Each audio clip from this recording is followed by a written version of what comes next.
Welcome to the tutorial for Ship in Orbit for Gravity Engine 2.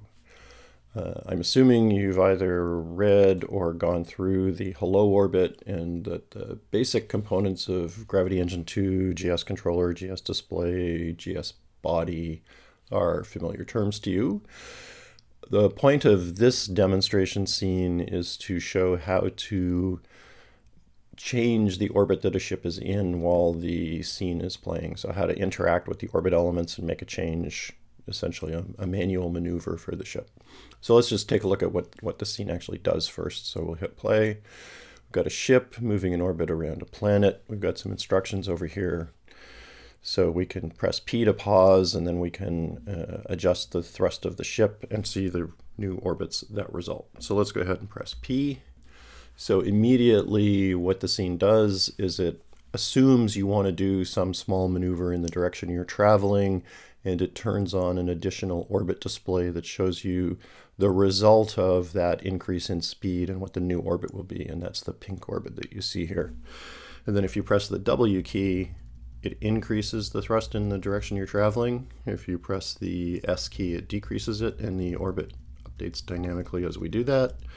And then you can press the A key to rotate the vector so it's outwards or inwards. And that also adjusts the shape of the orbit. So in this case, we're now actually interacting with Gravity Engine 2 using scripts and some code, and we have a controller to do all of this orbit stuff, so let's dig into that a little bit. As always, there's a documentation object which tells you a little bit about what the scene does, and there's a link you can click on to open the documentation to get to the written version that covers pretty much the same stuff that I'm going to talk about here. So what we have in the scene is our star and our ship, and on the ship we have this ship in orbit controller down here, which takes references to two objects. It takes a reference to the GS controller that's in charge of the ship, and it takes a reference to orbit preview. So orbit preview, you can see in the inspector view, is inactive at present, and when we look at it, it's got a line renderer and an orbit display, and it is not tracking a specific body right now. And what we're going to do is we're actually going to give it an RV relative. So as the script runs and we get a new velocity for the ship based on, for example, pressing the A key and increasing the thrust, we'll update the velocity in this display orbit, and then the resulting orbit for that velocity will appear in the scene. And that's what's going on with the pink orbit. That's all through this orbit preview. So let's go ahead and take a look at this script. Turns out to be, all things considered, really not a lot of code. We've got our startup.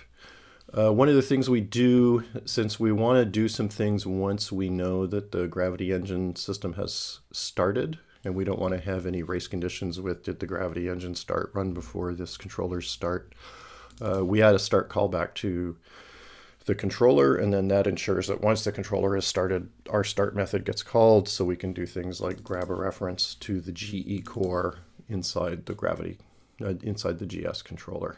And that's going to be the key element. The GE core is the entity that's actually managing the GS bodies and evolving them forward and keeping all their current state. So by interacting with that GE core, we're going to be able to get the state of the ship, which is its position and its velocity, and also modify once we've decided we want to proceed and continue along the new orbit. We'll do stuff like that.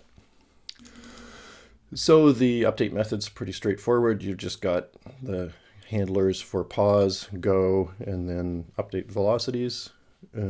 Probably the most complicated thing is when we pause, so we're going to pause the controller. And then here's the key way to get information about your ship from the GE core. You use a method called state by ID. You get the ID by asking the display body what its GS body's ID is, and then you pass in a reference to paused state, and if we look up here, that's a GE body state. This is a really important thing to be familiar with. It's really not very complicated. Thank you, IntelliSense. I don't know why that's not working. It's a simple struct with a double 3 for r, a double 3 for v, and a double for the time. So once we have that pause state, you can see we just set an initial change in velocity to be some thrust initial value, which is as a percentage of the initial velocity. And the advantage for doing that is then you're kind of scale invariant. If you double the size of the orbit, your velocity is going to change in a not quite double way. And having a percentage change is going to be just easier than having an absolute value change that you need to tune each time for each orbit. Then what we do is we use the orbit preview. We've set it active up here on pressing pause, and we just go ahead and set the RV relative to the paused state plus the delta V. And then further down here, if we press keys, we just update the DV in the appropriate way and then do at the bottom here another RV relative set. So that's how we're changing the orbit.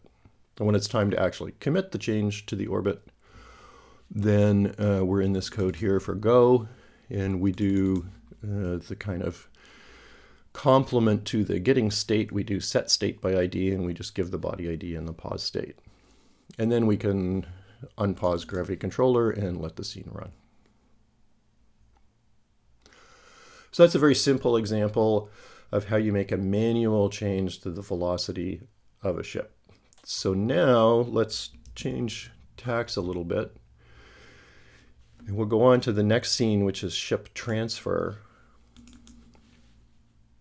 You don't need to worry about that. So an alternative mechanism to getting from one orbit to the other is kind of what I call the make it so approach, which is I'm in this orbit, I want to be in that orbit, go figure it out. I don't want to do the manual calculations or have the user drag velocity vectors to make all of that happen. So that's encapsulated in a piece of logic in Gravity Engine 2 called transfer ship. There's a GS transfer ship, which is the scene version, and then that is a wrapper on a piece of C# code called transfer ship, which you could just use directly in a script. It doesn't extend mono behavior. And if you're doing some sort of predictive offline ship transfer calculations, that would be the kind of thing you would use. So just to look at this scene to give you a context, we have two ships. We have one that's in an inclined orbit, one that's in a circular orbit, and we actually had it set up to automatically do a transfer, so it's already begun the transfer. So it's changed the orbit at this point so that they now intersect, and it had to wait until it was at the node to do that, and then when it gets to the node that intersects the orbit it wants to be in, it does another maneuver and around it goes. And the reason it did that automatically is because in transfer ship there's this transfer at start box ticked. You can turn that off if you wish. And then you can call a method on GS transfer ship if you have other scripting code that says, okay, I want you to figure out the transfer now. Or you can turn on a mode where you just press the T key to do a transfer. The actual transfer ship code is, as you might imagine, fairly complicated. It looks at the from orbit and the to orbit. It decides whether a Hohmann transfer is possible. Are both orbits circular? And if they're not circular, then it will use a Lambert transfer.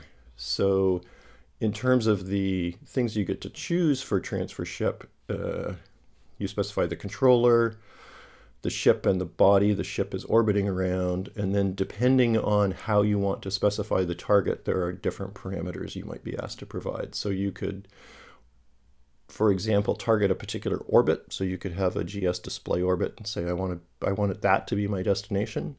Or you could say, I want to be in the orbit that this target ship is in. Or you could say, I want to be in the orbit this target ship is in, and I want to rendezvous with that target. I want to finish at the same place at the same time.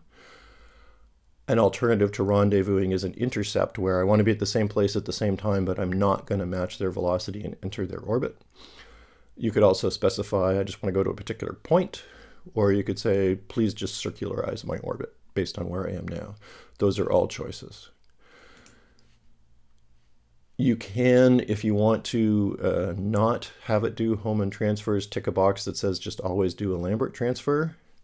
And then there's one aspect of Lambert transfers that's something that needs to be thought about.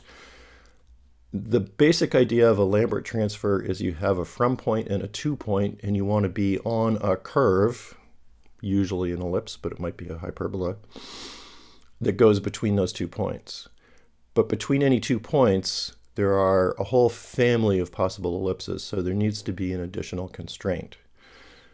And the approach we take here is that we pick the path that takes the minimum energy. And we call that path, the time that that path takes, in dimensionless units, we say that's 1. If we want to go a little faster than that, so which is going to either flatten the ellipse or turn it into a hyperbola, we would put this number as like 0.9 or something. If we want to go a little slower, we can make it 1.1. But that constrains the way in which the Lambert transfer happens. So let's go ahead and do a Lambert always, and you'll see now there won't be any phasing time to wait until we get to the right ascending node. We're just going to take a direct path to the target. And in this case, we'll do a target rendezvous, so we get to the target same place, same time. So with that mode and changing it to press T to transfer, let's go ahead. So you can see where we are. We press T to transfer, and it figures out an exact path to follow. You can see it's going swooping down below the plane. It's going to come up.